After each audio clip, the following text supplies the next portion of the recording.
Welcome to Horse Talk, a podcast brought to you by the Mid-South Horse Review. At the Mid-South Horse Review, we believe that horse ownership and equestrian sports enhance the lives of our community. Whether a horse lover is a lifelong equestrian, a hobbyist, or a professional, we hope to help guide and be a resource for you and our equine community. No matter the stage of riding or horse ownership, we are here for you. I'm Lauren Pickford Abbott, publisher of the Mid-South Horse Review, and your host. Let's get started and talk horses. Welcome back, everyone, to the Horse Talk podcast. I'm Lauren Abbott, the publisher of the Mid-South Horse Review, and I'm joined today with Brittany Kasprack Coleman. Brittany, how's it going? It's going great. Thanks for having me, Lauren. It's awesome to be here. Yeah, I'm super excited. ExEL was a week ago. Was that last weekend? Barely. Yeah, a week ago we were opening up the official show gates actually at 3:00. So yes, we're 1 week out. Well, are you recovered? It was such a huge success.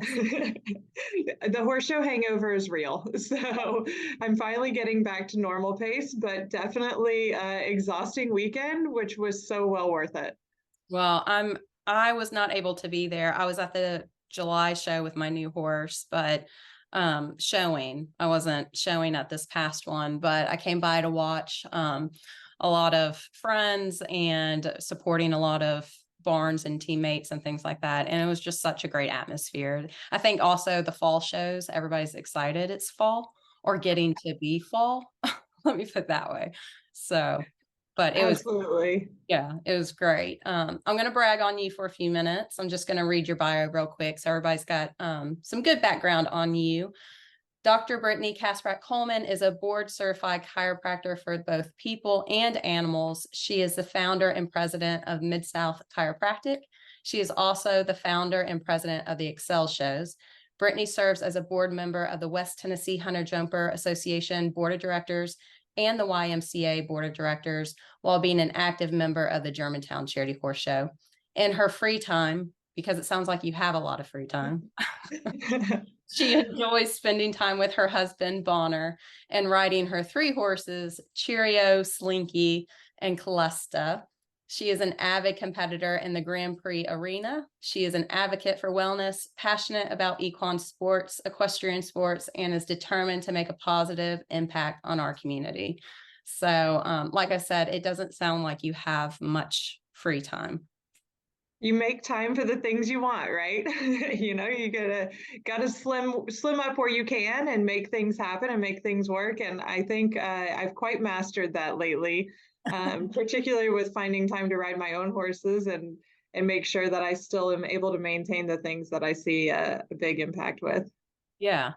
Well, I laugh about that because as equestrians, I feel like when we do ride, that is our free time, like that's where we go for our free time. So I feel like as equestrians, we're happier when we're busy and like being in the barn. I drop my daughter off at daycare and my morning ritual is I drop her off at daycare at like 7 and then I come and I mess with my horses in my backyard before I start work at 8. And that kind of gives me my clarity moment. As I say, if I'm riding, that's a different story, but I always try to like just start my day feeding my horses, grooming them.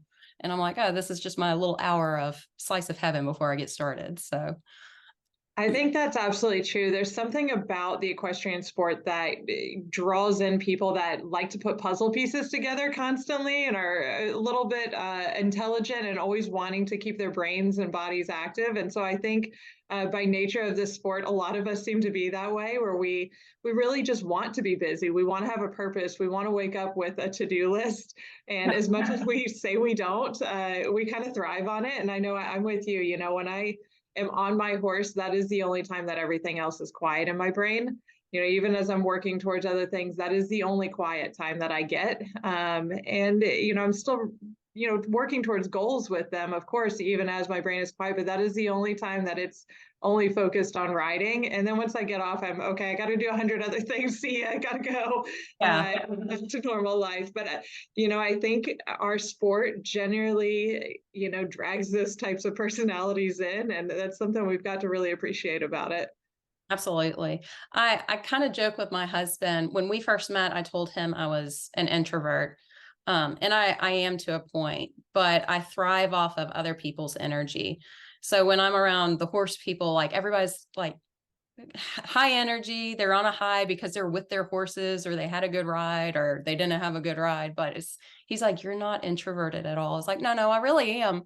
Get me around people that like aren't the horse people, and I promise I am an introvert. And then I kind of come home and I crash, and he's like, oh, this is what you're talking about. You're coming home and you're like, don't talk to me. That is so funny. I say the same, in my chiropractic world and my equine world, I can talk and talk and talk because those are two worlds that I know, I'm passionate about, I'm very comfortable, but put me in a group of people that are not involved in those two areas and I have nothing to say. So I'm with you on that. Right. Well, let's talk about ExEL. We were talking about before we started to record how many years it's been since you kicked it off. And we determined next June will be the 5th year as you started. Absolutely. But take me back to the process of putting the show together, wanting to bring it to the community and really incorporate it into the show season that goes on within the Mid-South. Yeah, when I heard of another group of horse shows that were going to be no longer putting on shows, it struck a nerve with me because I was concerned about all the riders like myself who grew up literally counting the days to the next schooling show. I wasn't an A show rider. I didn't have an A show horse. I wasn't, one of the fancy full care barns. I worked hard for it and I rode whatever was available and made the best of it. And these shows for me growing up were so crucial to, keeping me on track with school, keeping me on track with goals. I always had something to look forward to. And when I found out that those shows were going to be going away, of course, I had already graduated chiropractic school, came home and, getting my professional career aligned. I said, we've got to do something. We have to make sure that those areas are not left unattended to. And so I made a big dream of putting ExEL together, and it has grown beyond my dreams. I was expecting one, maybe two shows a year. Now we're at three, and I thought, well, maybe we'll have 50 horses or so, and each show we seem to be surpassing 200 now. So it's been an eye-opening whirlwind of opportunity.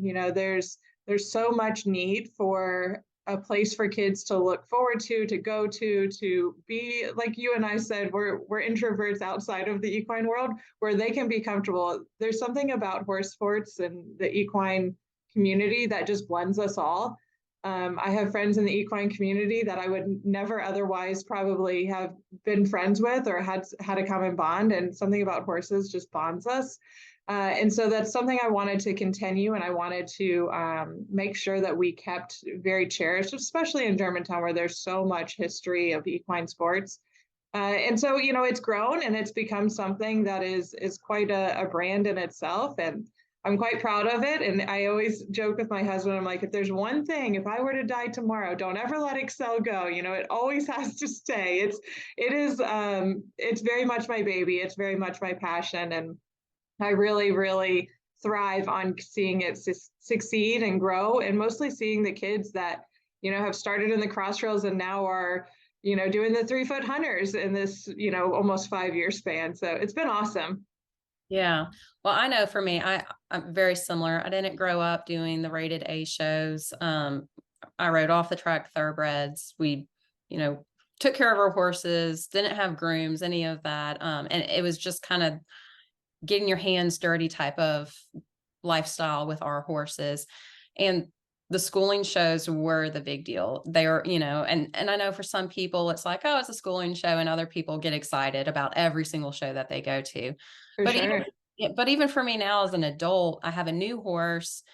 I think he has tons of potential. I think he's probably way more talented than I am as a rider. So I'm like excited to get him in show experience, because I was like, I can't just keep this horse, hidden. I want to take him out because he's just nice, and my trainer's really excited, and maybe she just is trying to pump me up. But taking him to that first show in July was such a big deal just for me, even though we did like one class, just like a flat class, but getting him out and getting him the exposure, he came off the track. So he's had tons of exposure about being around horses, but in a more settled way. It was so good for my soul to see how he handled it.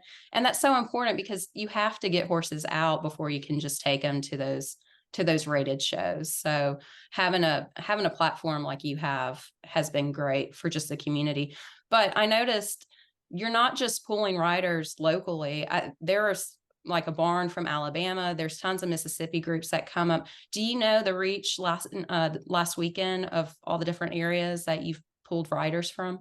I could get you exact figures, but I know I had at least one barn, which was barn B, that nobody was from in town. So I put the out-of-towners in outer-towner zone, and they're all great. We've got a huge following from Little Rock, as well as Jackson, Mississippi. And we really appreciate those people making that extra effort to get up here and continue to support us. I mean, they've been at every single ExEL since we began. And those who are traveling in, you just give them an extra high five and really love on them a little bit more because we were all asleep in bed hanging out when they were packing their trailer and getting on the road to head to us. So we do, like you said, we've got a good following from quite a reach. I would say Little Rock is probably the furthest that came from this past show, but we've had people all the way from Lexington, Kentucky, a good 6.5-hour drive. So we appreciate that.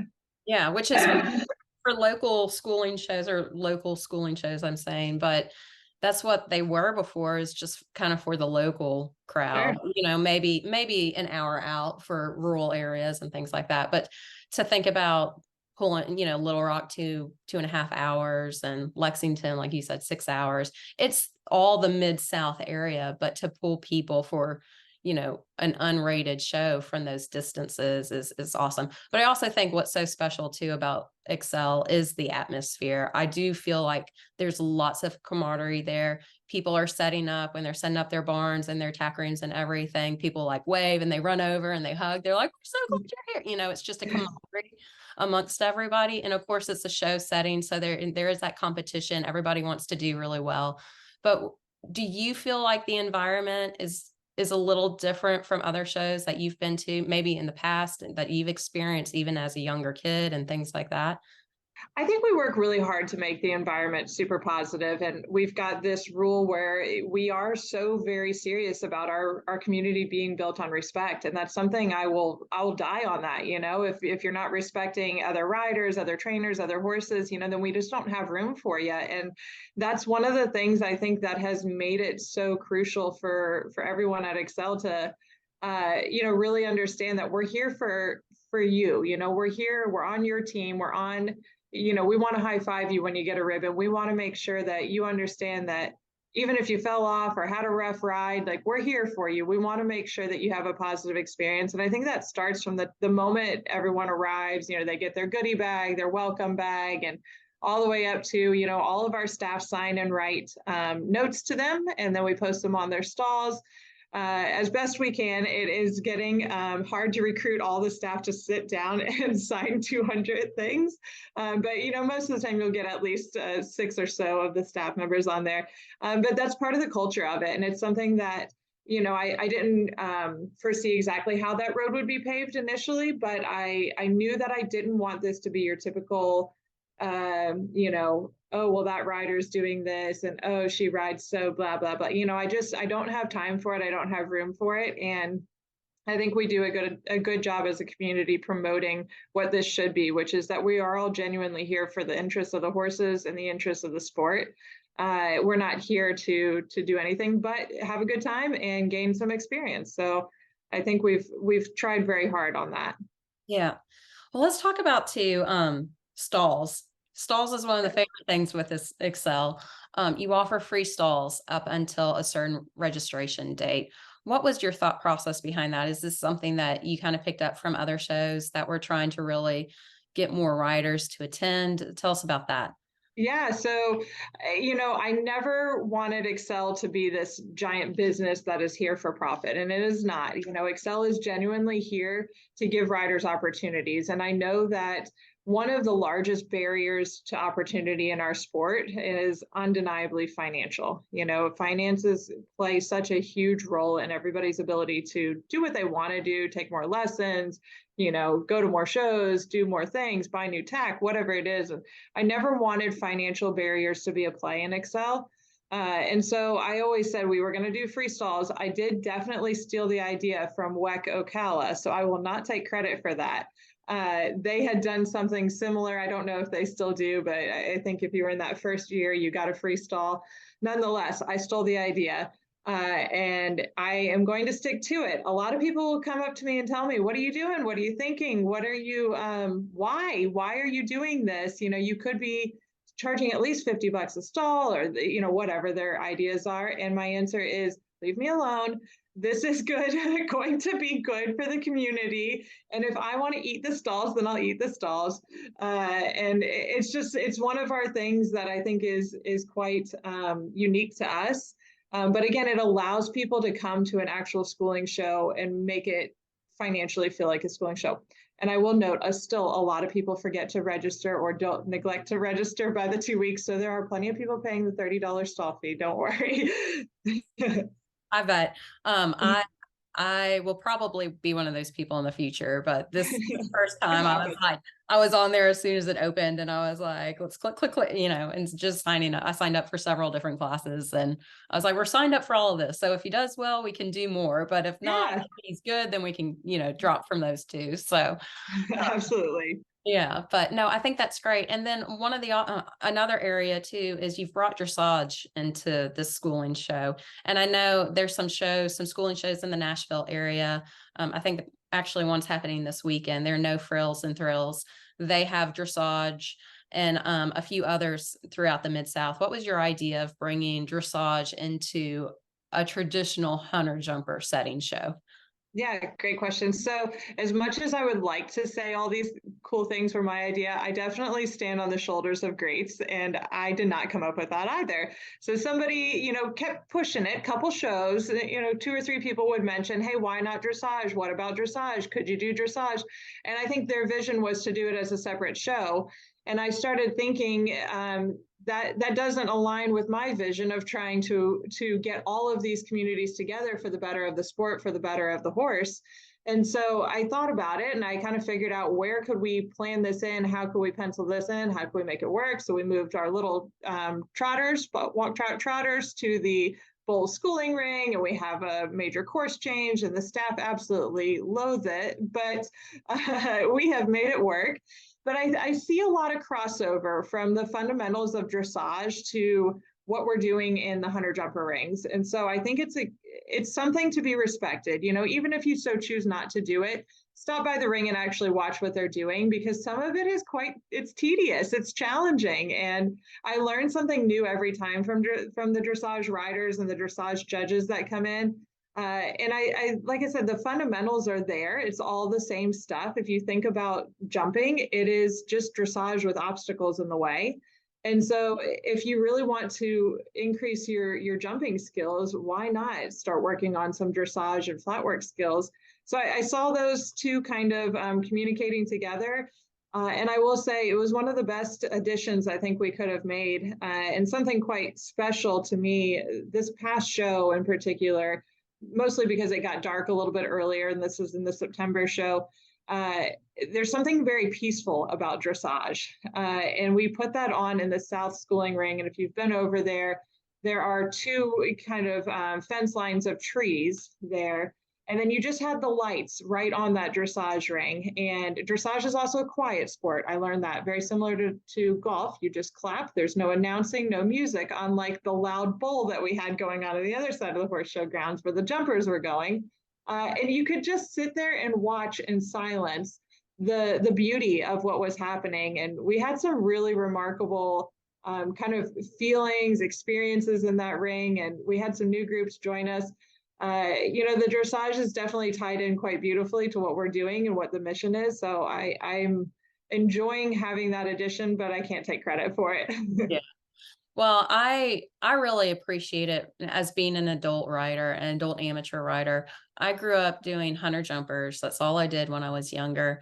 And in my 20s, when I got out of school and I got a new horse, a green horse, he was 4 years old.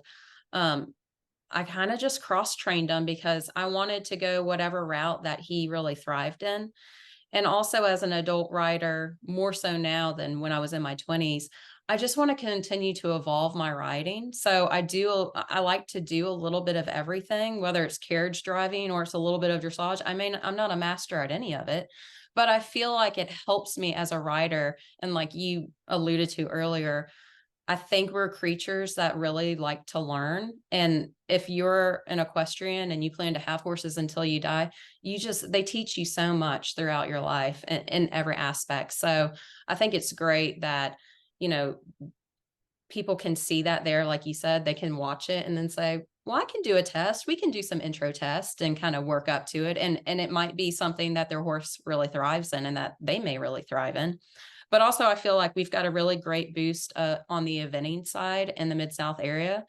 And I think it's amazing that for all those pony clubbers, they can come to this and get experience in their backyard without having to drive to maybe a Nashville or Kentucky and practice their dressage tests and then do their jumper ring. So it's been great for, I feel like, the eventing crowd here, and the pony clubbers. They're always needing more. And then we do have a big dressage group too. So I feel like it's a melting pot and we're all bringing, a little different discipline. We're all English riders, but bringing that and being able to, sit with your dressage friend the night before you've got your showing going on. It's just a fun environment. So I think it's great. But Absolutely. And I think there's so much about just being a student of the horse, that goes on out there. I would highly recommend to anybody to take the time to just go sit by the ring, for something that you're not used to doing. If you're a 3-day eventer, go sit and watch the hunters and let somebody explain to you what's happening. And maybe gives you a little appreciation or maybe you hate it. It doesn't matter. But at the end of the day, we just want to be good custodians of these animals. And I think there's so much to be said about the opportunities that are there within just our 3-day show. And it's not that there's an expectation for anybody to switch sides or do something different.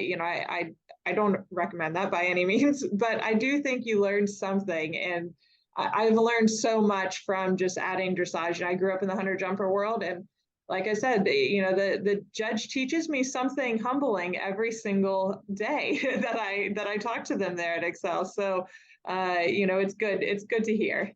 yeah, absolutely. Let's talk about your own horses for a second, because you do ride the Grand Prix level. Tell us a little bit about just your background with horses growing up. You mentioned, you grew up showing in the schooling show series and things like that. But kind of take us through a brief, I guess I would say, journey on getting to the Grand Prix ring. I did grow up with, not even really a dream. I never thought I'd actually make it to the Grand Prix level, to be honest. Of course, I wanted to always do my best. And I thought that was like a way far out there, would never happen for me. I grew up riding whatever was available. If it was something that needed to just walk for 30 minutes and trot 2 laps because it was rehabbing, or something that would potentially stop or buck me off, I was game. Whatever it was, I was game. And I grew up riding here in the Memphis area. And as I progressed, I was able to find opportunities, really just to somewhat catch ride or ride other people's horses at the schooling show level still, and gain some show experience and some show mileage, and eventually ended up riding for UT Martin, go Skyhawks. So definitely appreciate that program, because it gave me a level playing field for the first time. This sport is not level, and there's nobody that can try to convince me or tell me that it's fair or it's equal or it's even, because it's not. And I think we as equestrians recognize that. We're always constantly frustrated that, talent doesn't always beat hard work, and or hard work doesn't always beat talent in this. And both of those things combined don't always beat finances. And so, that's something I definitely recognized. And as I was choosing a career, I said, I need one that I can afford horses, because this is going to be something that is always going to be a staple in my life, maybe more so at certain times than others. Needless to say, graduated from UT Martin, went on to chiropractic school in St. Louis. I had to take a break from riding at that point. for many reasons. One, I needed to get smarter and pass school, and two, I needed to not be financially tied down to any kind of riding. And got done, came back to Memphis, started practicing, and eventually said, you know what, maybe I should buy a horse again. And so that one has led to many more. The journey's been great. I work my butt off and make sure that I do everything I can to pour into my animals and to continually learn. But yeah, I was able to land myself a spot in the Grand Prix ring about 2 years ago. It was able to accomplish the unfathomable, which was winning the Germantown Charity Prix. That was, high on my list of things just to do, but I sure never thought I was going to win it. And since then, I've just kind of continued pushing. That's fueled the fire a good bit. And, I'm just trying to do the best I can to continue to grow, to learn, to be the best horsewoman I can be, and leave it all on the table every single round. So it's been a journey. How do you balance the shows that you go to throughout the year with being a business owner? Great question. So I call it pulling a double. So I often joke that, I get back from a show, if it's Sunday night, we might be pulling in with the trailer at midnight.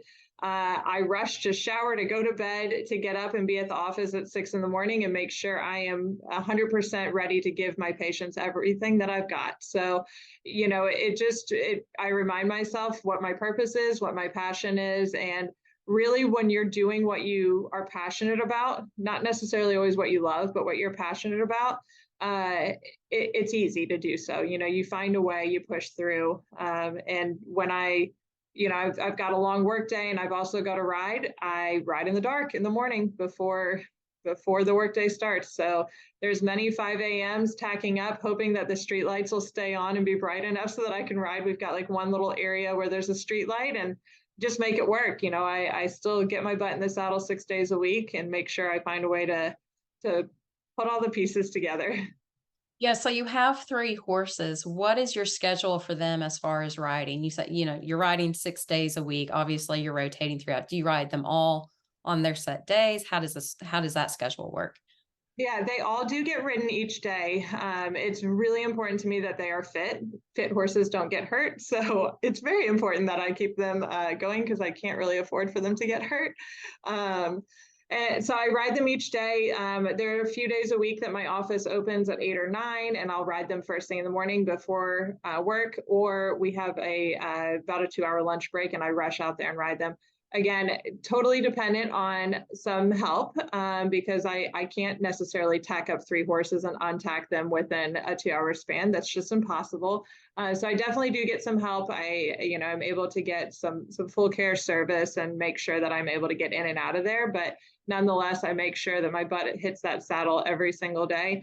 And again, it's just about having this ridiculously crazy dream that, I just want to keep going and I want to keep chasing it. I don't know where the end is, but right now it's to continue to be successful in the Grand Prix ring.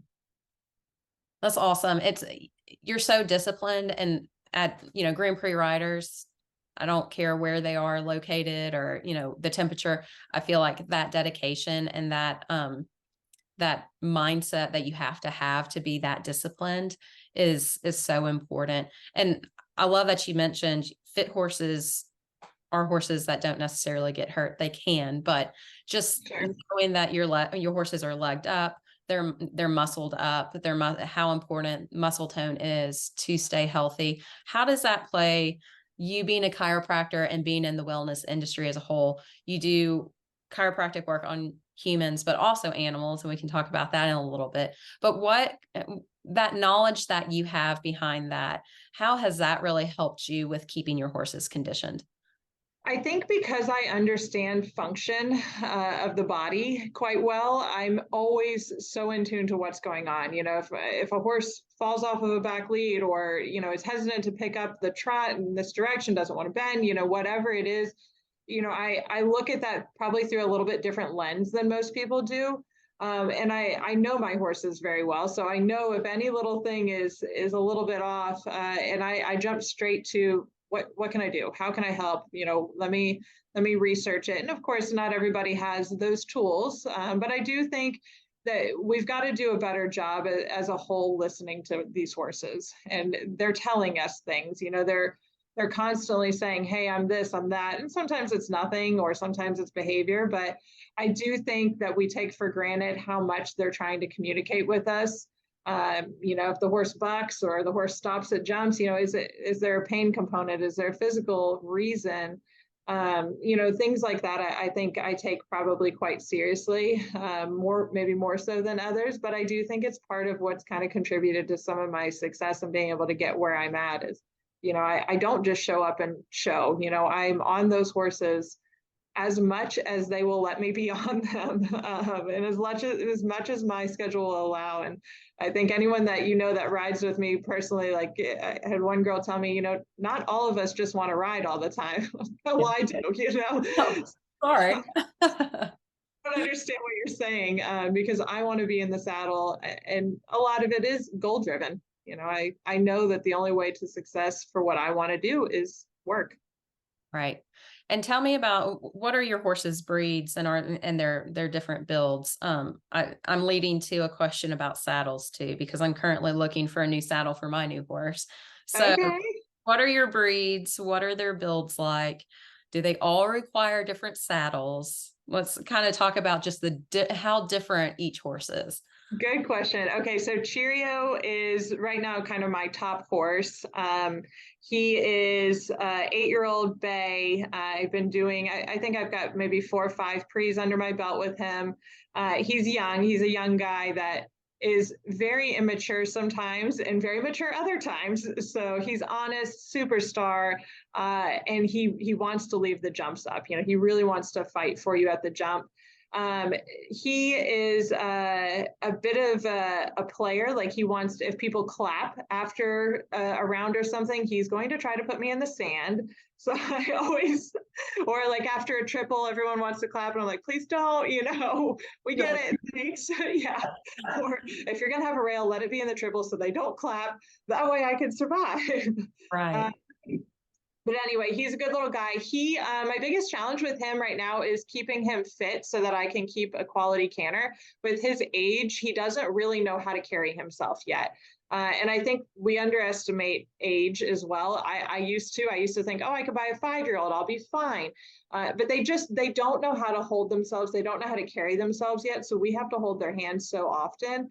And it would be nice if I didn't have to hold his hand so often, because I have to hold my own hand. So yeah. I need him to get physically where he is able to kind of hold himself together. I ride him in a butte saddle. I love my buttes. I'm a bit unique. I like a very, very flat seat.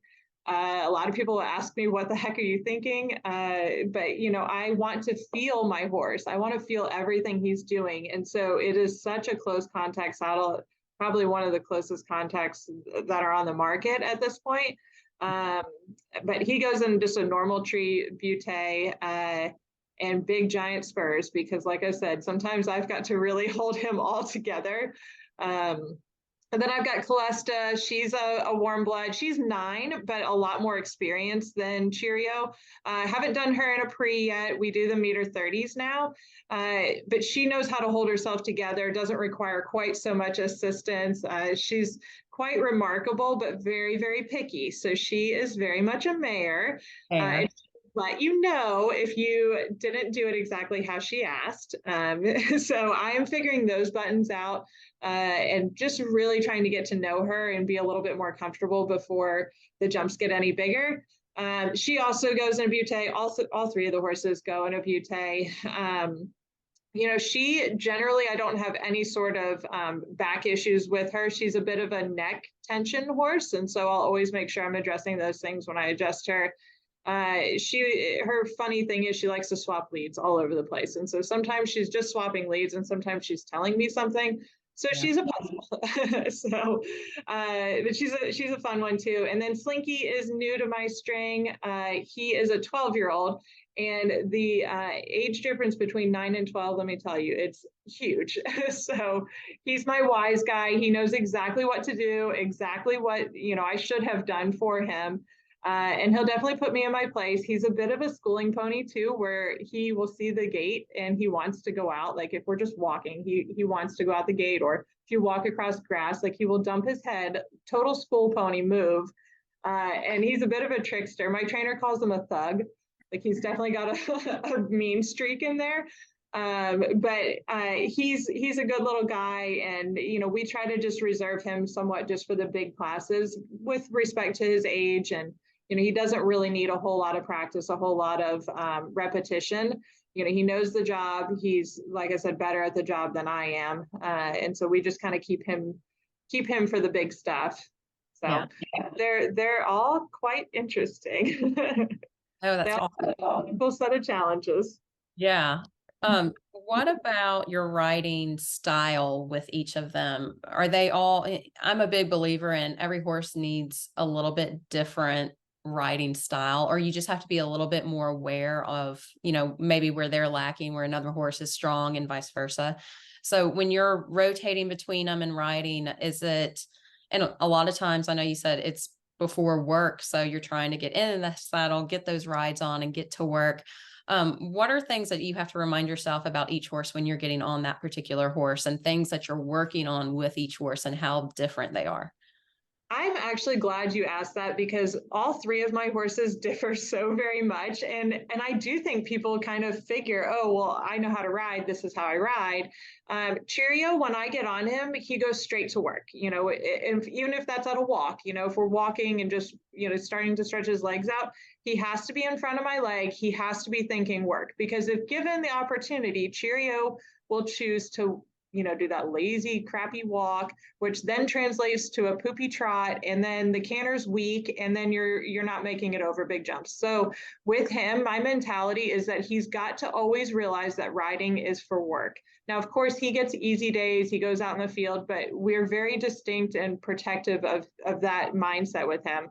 I always give him an easy day the day before the pre, because he is a bit lazy. He's a little bit colder than my usual liking. And so I really got to harvest a lot of energy to be able to get around the courses. So, he gets a light day before the pre. All the days that are not the day before the pre and the pre, he goes out and he works. Like it's total workman-like. I take him in the field and gallop no matter what, and gallop and gallop and gallop, because I'm trying to increase his fitness, trying to increase his responsiveness, and just being in front of the leg. And then Calesta is a total opposite. She wants to work, but you have to be confident with her.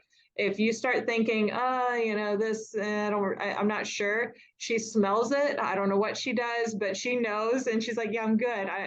I'll take a pass on that too. So with her, I have to ride her with a bit of a more confident, deeper seat. My trainer always tells me that I have to want to jump more than she does. And that's hard, because as an amateur, sometimes you just want to be taken around the ring.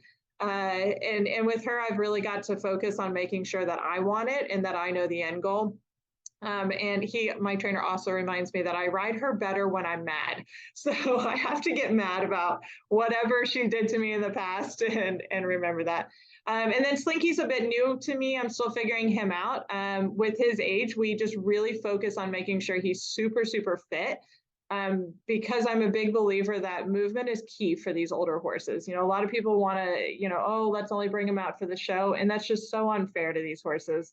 They start to get a little bit of degenerative changes, that type of stuff. It all responds better to movement. So with him, we're constantly keeping him moving. I let him tell me when he's ready to go in a frame and really, go to normal work. He's a worker. He doesn't need Cheerio style where you have to kind of tell him that we have a job. He wants to do his job. But I let him kind of tell me, okay, I'm ready to, trot in a frame. I'm ready to canter in a frame. And he wants to do it. I just let him get comfortable and get into a canter and a rhythm that he likes. But he's a bit of like when you point him at a jump, he's going to get a whole lot faster. And so that's a total opposite ride of my other two. So I'm sitting back woeing the whole time on him, whereas the other two, I ride a little bit more normal. Gotcha. And tell us about it, if, somebody who is working with a horse that they really have big goals for, whether it's getting to the Grand Prix or just in show jumping and really trying to move up those levels, what is some advice that you can give somebody who's working with, maybe it's a younger horse that they have the scope, they have the athleticism, but maybe it's the maturity and the experience in the ring, or you've got a horse that is doing great moving up the line, but maybe they're not loving their job as much as they should. What's some advice that you can give riders with their horses trying to move up the levels, especially in the show jumping ring? I think the biggest thing is consistency. It's not fair to these animals to ask them to do a big job for a weekend, like to come out and do ExEL, but yet they weren't really doing that or practicing that, as much at home. This is a timed sport. The more time you put in, the more outcome you create. And it's not one of those, oh, I lessoned last week, so now I'm ready for ExEL. I think the biggest thing for me is consistency in training. And I think a lot of sour horses and horses that maybe aren't really wanting to do their job, maybe aren't having the consistency and the repetition and having the rider figure out and having them figure it out. Another thing I think too is I have an exceptional trainer and I have the utmost respect for him, but once in a while it has helped me to go to a clinic and just hear things worded differently. And I think there's no shame in that. And I think trainers as a whole really need to be more supportive of other trainers, putting on clinics, and it's not about, that trainer might take my rider. It's not like that at all. It's more so sometimes you just hear things in a different language or a different verbiage and it clicks. So I'm pretty diligent about getting my horses to different clinics when those opportunities arise. And then I'll come back and I'm like, oh, that's what he meant in the lesson that he's been telling me for the past 2 years. Of course, he was telling me that. I just wasn't, putting it together. So I think there's a lot to be done with that. One other thing I have for, young riders in particular, and riders that really have big dreams and big goals is literally stealing is what I call it. Sit outside the ring and watch other people's lessons. You can learn so much from watching and listening. And my trainer was teaching a young rider the other day, and I stole something that he had told her that had never really clicked to me or never dawned on me. And it was, about the path to a jump and how it's, easier to add another stride if you've created the correct path and whatnot. And anyway, I shared it in my group text to my other equestrian friends, like, hey, I stole this. But, there's no shame in sitting outside the arena and learning. And most barns are quite receptive to that and quite appreciative of that. And if you're in a situation where maybe you only lesson once or twice a month or once or twice a week, there's no reason you can't sit out there and just listen and again, be a student of this sport. I think that's one of the biggest things that we forget. And then, okay, final thing, and then I'll get off this, is there is so much free information out there. This week right now, Capital Challenge is going on. You can tune in live for free. Why not? Why wouldn't you? If you've got some spare time and you want to learn, you've got big goals, maybe it's not Capital Challenge, you watch McClay Finals, whatever it is. I watch every McClay Finals. And I try to figure out what the judges are saying or what they're doing. I listen to the commentary. I'm not doing McClay Finals, that's for sure, but I am going to listen and watch because I can learn a whole lot from it. So I think, put some time in, and that will create the best case scenario. Absolutely. I love what you said about the clinics. I had this conversation yesterday with my trainer. She recently went up to the Buck Brannaman clinic in St. Louis, which is, everybody would love to go to a clinic like that. But we were talking about how important it is, even as a trainer, to go to their own clinics, or or a trainer bringing in clinicians and watching their riders with the clinician. Yep. Just because, like you said, your trainer, the specific thing that clicked with you, he has said that, but then when we're at the clinic, maybe was worded a different way or just something. And you're like, oh, it was like that light bulb moment.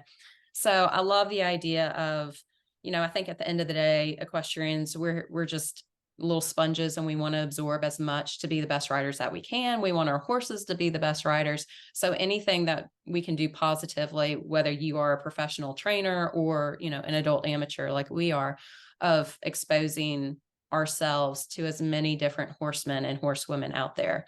And just the overall horsemanship as well. Looking at how different people approach their horses and how they approach problems and how they approach success. A lot of times that is such a great learning tool as well. With ExEL, I know that you have brought in some people to do some educational seminars. I know Dr. Amy Weatherly, she was there in July, kind of talking about, respiratory, heart rate, things that you should have in the barn if you feel like your horse might be sick, or if it's kind of like emergency, things like that. What are some other things that you have planned from education standpoint to really get out there to young riders, adult amateurs, in the area? I've really been working hard to kind of partner with Piper Clem, who does the Plaid Horse. She's a great friend of mine, and she really brings a lot of wisdom and knowledge. She is working on putting together a pony modeling, pony clinic type thing that we would combine into Friday, because myself, I couldn't even tell you how to model a pony. I know there's probably plenty of listeners who could tell me and show me, and I would appreciate that. But that's one of those things that maybe people don't know or they don't learn about. And if their goal is maybe one day to go to pony finals, I think that's a great asset to add. I'd love to have Dr. Weatherly back. She did a great job. It was hot. It was one of those days when everyone wanted to go cool off, but she had a huge crowd to be able to learn, some of the things that you don't think about, and there are things that I neglect sometimes. I'll call her and I'll say, hey, I've got this going on. And she says, well, what's the temperature? And okay, she's told me several times, don't call me until you know the horse's temperature. And I think a lot of vets would probably appreciate just the riders having a little bit more knowledge and experience with that stuff. And then I would still love to get to a point where with ExEL, we do different like breakouts or meetings. Maybe it's not even within the show. Maybe it's, on a Thursday night, just up at the horse show grounds. And we do things like bit education and how to take apart and put together a bridle, things that you don't think about, but, are quite important. I don't think in my barn, I'm referred to as Brittany because I'm obsessed with bits. But I don't think many riders really understand the way and the purpose behind some bits. And I would love to do a wrapping session, make sure everybody knows how to properly wrap their horses. All these things are ideas that I've definitely got spinning around in my head. I've got to find the time and the bandwidth to make them happen, but they're all on the radar for us as well. Excuse me, I am coughing, so I'm like muting myself while I cough, so I don't have to go back and like edit it out. No, it's great. I love the education standpoint. And like you said, a lot of times it's just a good reminder. Maybe for us who have been around horses since birth, it's like, oh yeah, I didn't take the temperature, or just the basic things of the basic red flags of, is my horse trying to colic or what's going on, things like that. So definitely from that perspective, I know vets appreciate it. Dr. Weatherly, shout out to her. She's my vet, and she's on like speed dial, but thankfully she doesn't screen my phone call. So also have respect for your vet's time, everybody. That could be a podcast. Agree. We have an agreement that we only text unless it's an emergency, then you're allowed to call. Yeah. And I think that's a good rule. Absolutely. Tell us about the chiropractic world. I know you practice on humans.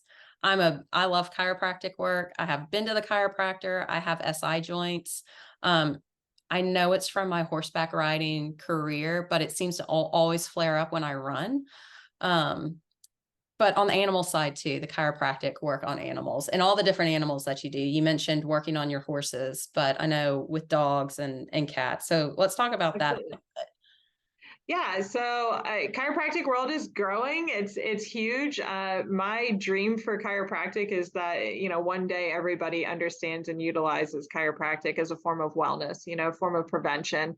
Right now, the world kind of sees it as pain, back pain, all of that, which is great. We like to get people happy and out of pain, but we also would love to prevent that pain to begin with. And I think, my passion is that by the time I retire, people will start utilizing chiropractic for prevention versus to put out fires.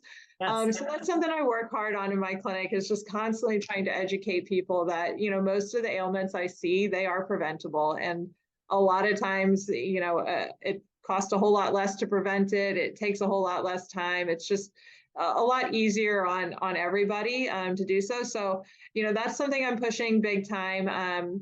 Clinics are busy and fun, and I love being in there. It's just it's one of those things that kind of fuels you. I'm a bit of, I guess, I like to hear that people are happier because of me, I guess.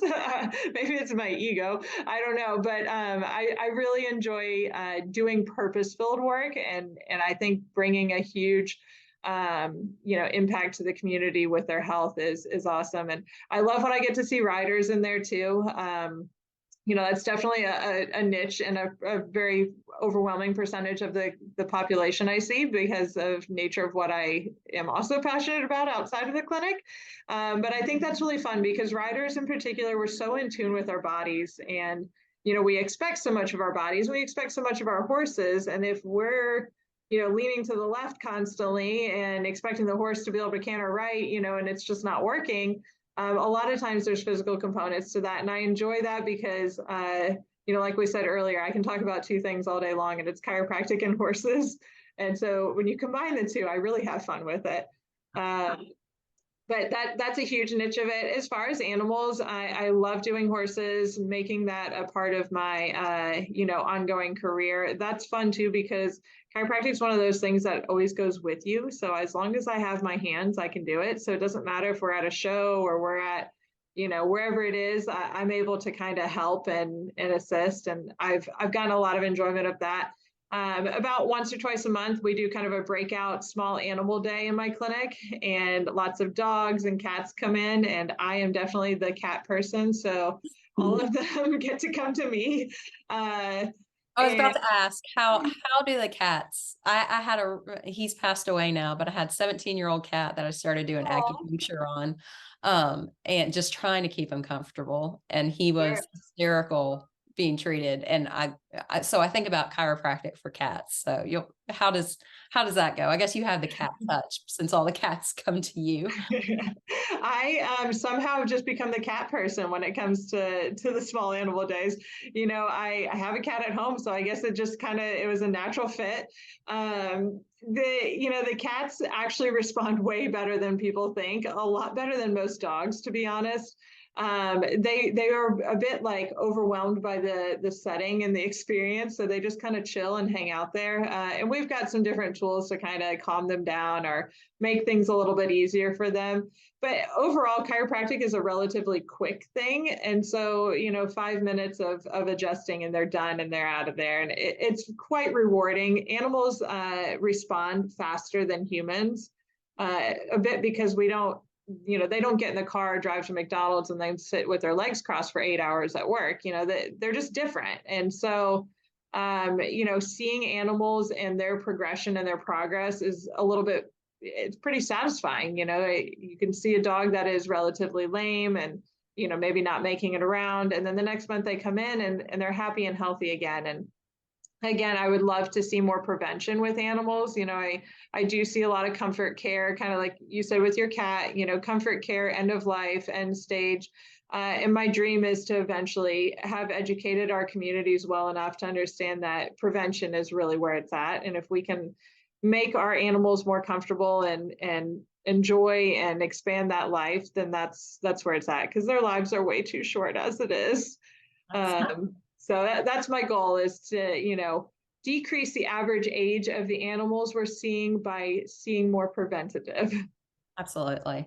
I feel like, and maybe it's just I'm becoming more like preventative care and wanting to keep, maybe the older I get, I'm like, oh, I need to do this, so I'm not crippled when I'm older. But in the horse world, I do feel like there are a lot of therapies, especially for performance horses, that people are more on board with the preventative care. And I don't know if it's because, obviously, if you're in the middle of a show season, you don't want your horse to get hurt and then miss out on the whole second half, or miss a few shows. But do you see that on especially the Grand Prix level. I mean, that's kind of the tip top performance horse of the show jumping world. But do you see more preventative care receptible to horse owners, especially show horse performance horse owners? I absolutely do. I think you're right. The top show horses, we're doing what we call performance evaluations on them often. I mean, my horses are gone over by a vet at least 4 times a year for no reason other than I just need to know if something could be on the horizon. Is there something I'm missing? Is there something I need to know about? Because the cost of doing that performance eval and finding out that, gosh, is right coffin's a little sore and we need to do something there preventative or make sure that we support it, whatever, the cost of that is way less than the cost of an injury. And as we know, these top sport horses, they do get hurt. It's just nature of the game. It's just like football players. They are going to get hurt. They are going to have injuries.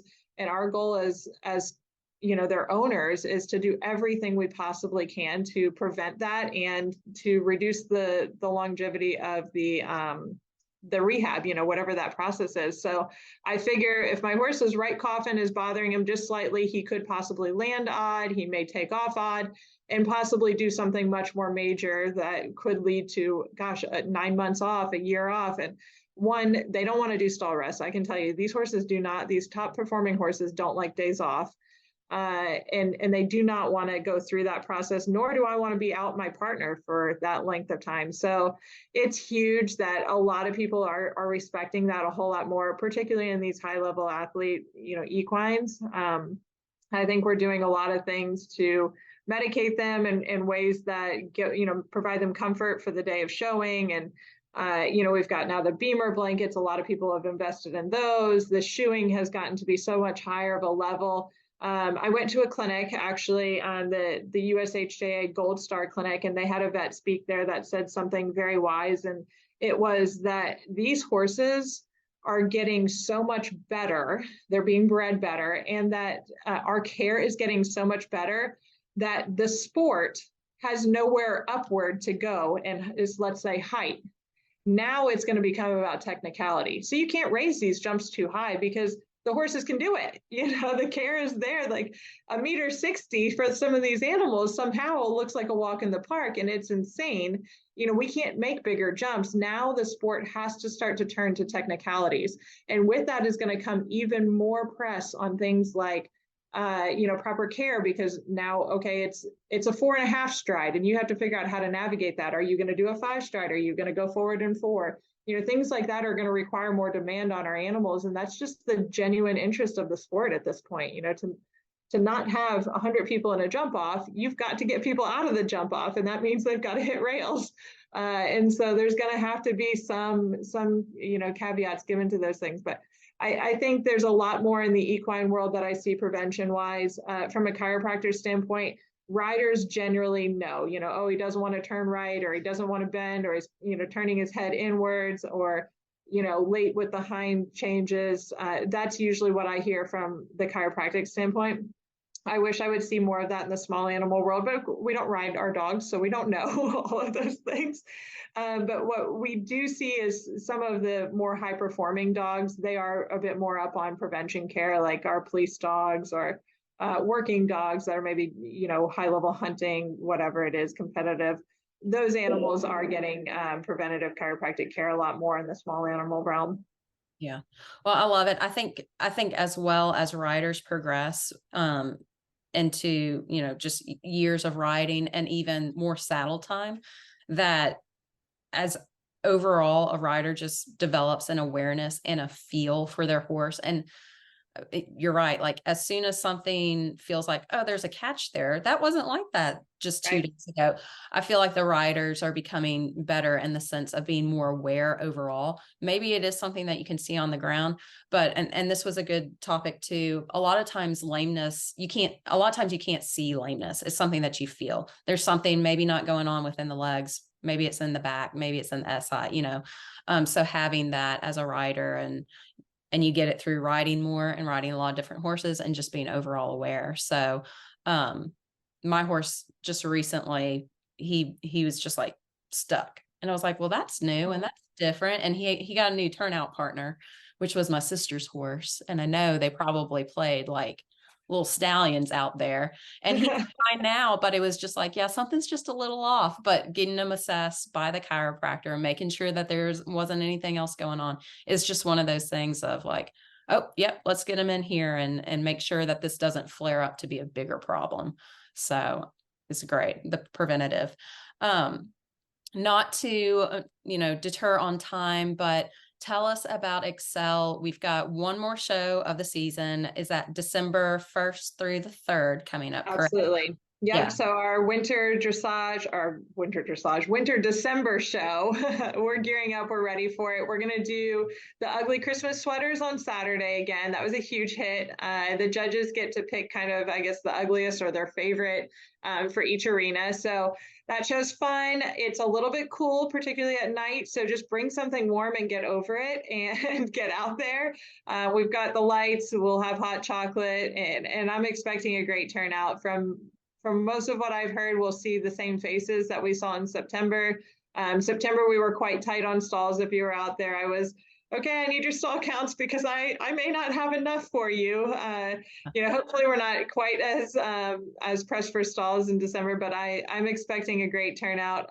We should plan for the same schedule. We'll hopefully get our dressage done a bit earlier than last December. I think we had pushed it back a bit, thinking we weren't ready, and we were ready, but that was our first dressage, and we've worked out some of those kinks, and I think we'll get in and out of there, and it'll be a great turnout. So I'm really looking forward to it. It seems like we've got some extremes, between June and December. June was extremely warm, great time. We all sweat a lot, but it was a lot of fun. And then December, we get to pull out kind of our gloves and hats and make it work. So I think it's going to be great. Well, I will be there. My horse's barn name is Kevin. So I am planning a Home Alone Kevin shirt so I can ride Kevin in it. And I hope I get y'all's tacky sweater award for it. Yay! Oh, that's going to be great. I wonder if there's a way to convey to the judge that the shirt has a theme. So we'll have to work on that. Yeah, we'll have to work on it. Maybe I'll just write him with his barn name, just Kevin. Maybe I won't use his show name. I don't know. That's perfect. I love it. His personality very much is also kind of like Kevin from Home Alone. Like super cute. He's smart, but then he just does some silly things sometimes. And you're like, what are you doing? Yeah, why? It all I totally get that. So I can't wait to see it. Yeah, I'm super excited. I'll be there. I was talking with my trainer yesterday about it. So we made our plans for the fall, for the winter December one coming up. But thank you so much for jumping on this with me and talking about just the success that ExEL has been, especially in the community, but also being able to pull a community event like this together for not just the greater Memphis and Germantown area, but like you said, you're pulling riders from Little Rock, Kentucky, Alabama. So I think it's just a great overall community event for all of the equestrians, whether you're a pony clubber, dressager, hunter jumper, or just jumper. It's been great and a lot of fun. And also talking about your own horses, your Grand Prix kind of journey, and then being a business owner on top of that, and your love for chiropractic work and preventative care. So I really appreciate it. Is there anything else you would like to add about any of those areas? ExEL, business owner, and your horses? I think the biggest takeaway, Lauren, is chase your dreams. Chase whatever it is with all you've got, and cut out all the BS that would otherwise distract you. Just whatever it is, go for it, chase it with everything, and make it happen. Awesome. Thank you so much for having me. This has been awesome, and I can't wait to see you guys in December. I know, I'm super excited. Next week, we are talking with Robin Miller. Robin is our co-host for our Training Tips Tuesday podcast that will be rolling out every other Tuesday. So we are going to be talking about all the different training, horsemanship that she sees on a day-to-day basis. And then we will also be joined the week after by Amy with Valley Vet, and she is the content manager over there. So just kind of breaking down what it's like to work with a national group of several different pharmaceutical brands to everyday horse supplies within the barn, and how she manages making sure that all of those brands are getting great recognition within the industry and from horseback riders. And then we'll be joined again by Katie Young with Kentucky Equine Research to talk about feeding performance horses. So Brittany, if you have recommendations or things that you've run into with feeding your own performance horses, shoot me an email. We're kind of putting ideas together now for that conversation. But this, Absolutely. yeah, this has been the Horse Talk podcast. Thank you for everybody who has joined us on this journey, and we are excited to bring you great content. Thank you, Lauren. I appreciate you having me. Thanks.